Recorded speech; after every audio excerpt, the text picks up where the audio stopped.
Ang pag-uusapan naman natin sa video na to guys, no, ay kung bakit nga ba kailangan nating purihin ang Panginoon, no? Ano nga ba ang kahalagahan ng pagpupuri natin sa Panginoon, no? At saka ano nga ba ang sabi ng Bible tungkol sa pagpupuri, no?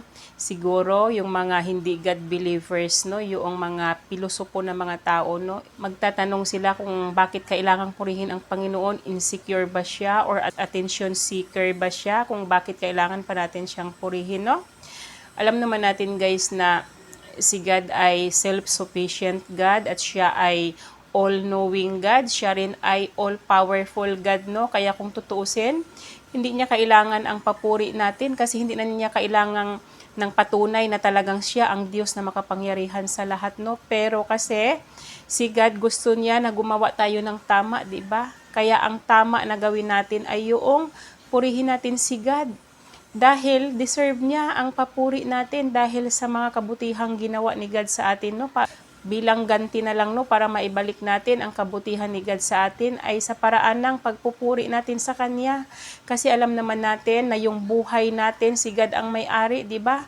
Gift ni God yung buhay natin, kaya tayo nabigyan ng chance na mabuhay sa mundong ito dahil sa buhay na ipinagkaloob sa atin ni God. At saka, yung mga basic needs natin, yung pangangailangan natin sa pang-araw-araw. Si God ang nagpo-provide para sa atin at saka pinagkalooban niya tayo ng pamilya, no? 'Di ba? Mga maswerte yung mga God believers na pinagkalooban ni God na ang mabuti at mabait na asawa pati mga anak, no?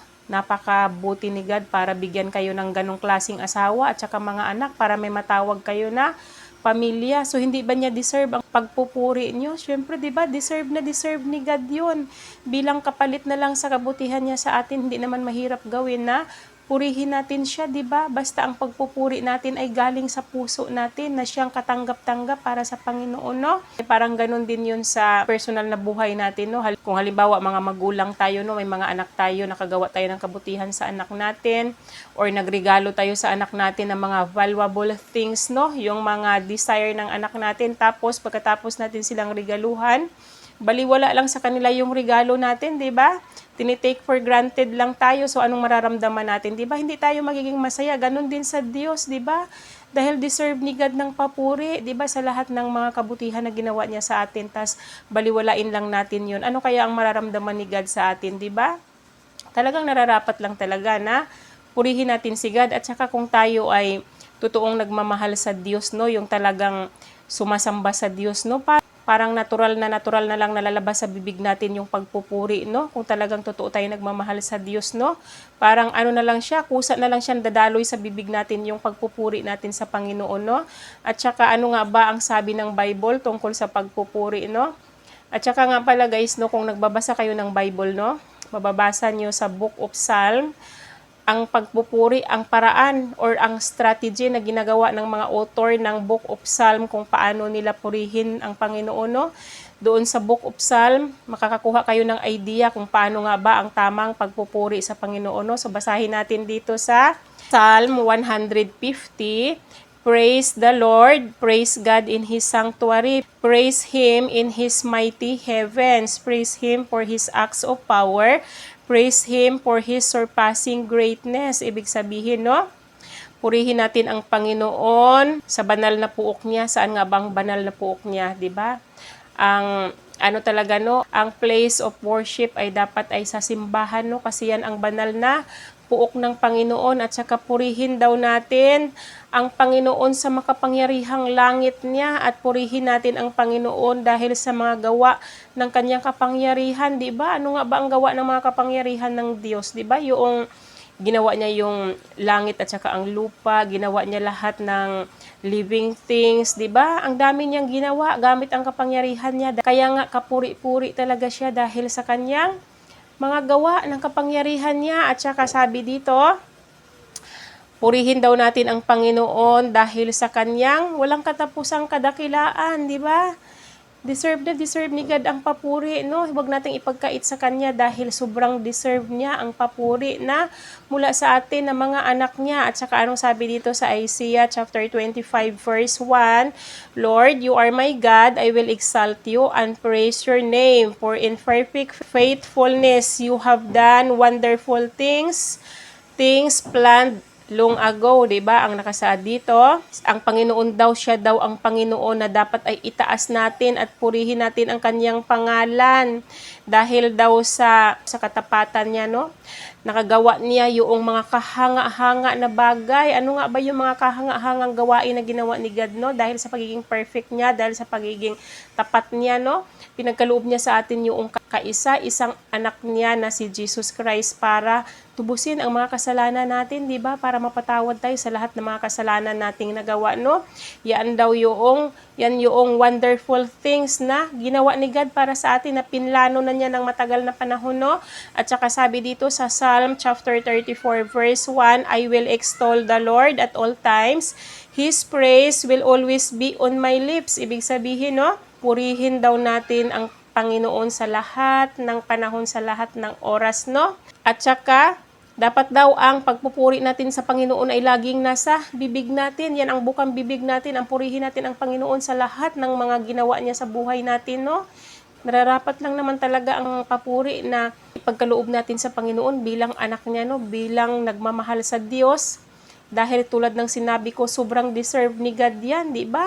Para matuwa naman si God sa atin, no? Makuha natin ang atensyon ni God, para makuha natin ang loob ni God, no? Dapat ay marunong tayong magpuri kasi yan ay kahanga-hanga yan sa paningin ng Diyos dahil yan ang tama na gawain ng mga tao na nagmamahal sa Kanya. At saka anong sabi dito sa Psalm chapter 69 verse 30 naman, I will praise God's name in song and glorify Him with thanksgiving. Ibig sabihin, no, itong nagsulat sa Book of Psalm, no, talagang ang maraming sinulat dito ay si King David, no.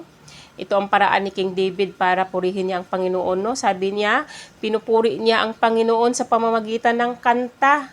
At saka pinupuri niya ang Panginoon sa pamamagitan ng pasasalamat niya. Kung nagbabasa kayo ng Psalm, napakaganda ng Book of Psalm, no? Puro papuri sa Panginoon, no? Kasi si King David gumawa ng kanta, gumawa siya ng mga tula para sa Panginoon, no? At saka sabi dito sa Psalm chapter 92 verse 1, it is good to give thanks to the Lord, to sing praises to your name, O Most High, di ba?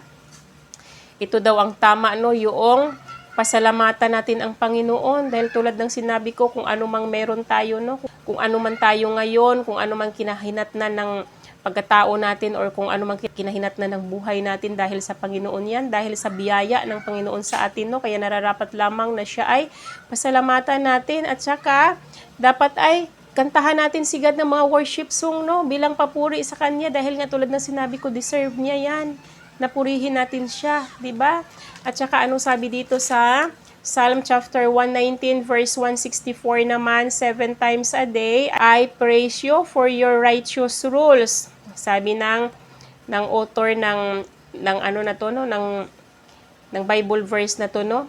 7 times a day, di ba? 7 beses sa isang araw niya pinupuri ang Panginoon dahil sa matuwid na batas ng Panginoon, kaya niya pinupuri ang Panginoon dahil ang Panginoon ay matuwid siya, di ba? Ang batas niya ay matuwid, di ba? Righteous siya. At saka sabi dito sa Ephesians chapter 5 verse 18 to 20 naman, sing and make music for your heart to the Lord, always giving thanks to God the Father for everything in the name of our Lord Jesus Christ. Ang nakasaad dito, kantahan daw natin si God at gumawa tayo ng mga kanta or musika na mula sa puso natin, no, para purihin natin ang Panginoon, di ba? At bigyan natin siya ng pasasalamat sa lahat ng mga kabutihang ginawa niya sa atin sa pamamagitan ni Jesus Christ, no? Kung tayo man magpupuri sa Panginoon, no? Kung tayo man ay kakanta ng mga worship song, kung tayo man ay magpupuri sa pamamagitan ng pagpasasalamat natin, idaan natin kay Jesus Christ yung mga papuri natin para makarating sa Panginoon, no? Kasi nga, tulad ng sinabi ko, hindi tayo pwedeng mag-direct kay God. Kailangan nating dumaan kay Jesus Christ kasi si Jesus Christ lang ang daan papunta sa Diyos Ama na makapangyarihan sa lahat, no? So ngayon, tatalakayin natin, no, paano nga ba tayo magpupuri sa Panginoon, no? Ano-ano nga ba yung mga strategy na pwede nating gawin para purihin natin ang Panginoon, no? Una na talaga dyan, through prayer, no? Kapag nag-pray tayo, no, pwede nating purihin ang Panginoon sa pamamagitan ng prayer natin, no? Gumamit tayo ng mga salita na akma doon sa pagpupuri natin sa Panginoon, no? At saka, pangalawa naman dyan ay pwede nating purihin ang Panginoon sa pamamagitan ng pagkanta natin ng mga worship song, di ba? Yan yung isa sa pwede nating gawin para purihin natin ang pangalan ng Diyos, purihin natin si God. Di ba? Maibalik natin kay God yung mga kabutihan na nagawa niya sa atin. At saka, pangatlo naman dyan ay pwede nating purihin ang Panginoon sa pamamagitan ng pagsulat natin ng mga tula, di ba? Pagko-compose natin ng mga tula, doon natin may papakita na pinuri natin si God, na na-appreciate natin si God sa kabutihan na nagawa niya sa buhay natin. At saka, pang-lima naman dyan ay pwede nating purihin si God sa pamamagitan ng pag-share natin ng testimony natin. Halimbawa, no, nakagawa si God ng kabutihan sa mga buhay natin, no? Nagawan tayo ng milagro ni God, nakagawa ng milagro si God sa buhay natin, no? I-share natin yung testimony na yun para mag-glorify natin yung pangalan ni God bilang pasasalamat natin sa Kanya, bilang pagpupuri natin sa Kanya dahil sa nagawa niyang miracle or sa nagawa niyang kabutihan sa buhay natin, no? Mag-share tayo ng testimony natin para maging aware ang lahat kung gaano kabuti ang Panginoon, no? Para malaman ng lahat na si God ay mabuting Diyos, di ba? Sa ganung paraan natin, pwedeng purihin ang Panginoon, no? Kanya-kanyang strategy ng pagpupuri. Ang mahalaga ay ang pagpupuri natin ay mula sa puso, kasi yan ang tatatanggap-tanggap sa Panginoon. Yung pagpupuri na walang halong kaipokritahan, yun ang katanggap-tanggap sa Diyos, no? So kayo guys, no, na hindi mahilig magpuri sa Panginoon, no? Umpisahan nyo na yung pagpupuri sa Diyos, guys, no? Bilang ganti nyo na lang kung ano man yung mga kabutihan na nagawa ng Diyos sa inyo at saka sa buong pamilya ninyo, no? Hindi naman mahirap gawin, no? Napakadali lang gawin ang magpuri sa Panginoon, kasi tulad ng sinabi ko, bilang ganti natin sa kung ano man ang kabutihan ng Diyos sa buhay natin, kung tayo man ay blessed na blessed sa lahat ng aspeto sa buhay natin, kung tayo man ay gifted, di ba, pinagkalooban ng maraming talents, pinagkalooban ng maraming abilities or maraming skills, no? Nararapat lamang na purihin natin si God, di ba?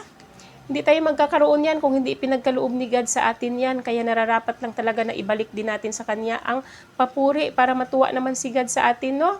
Di ba? So, yun lang naman yung aking mai-share sa araw na to, guys, no? Sana may natutunan kayo sa akin. So, hanggang dito na lang yung aking video. Bye-bye and God bless you all. Bye-bye, everyone!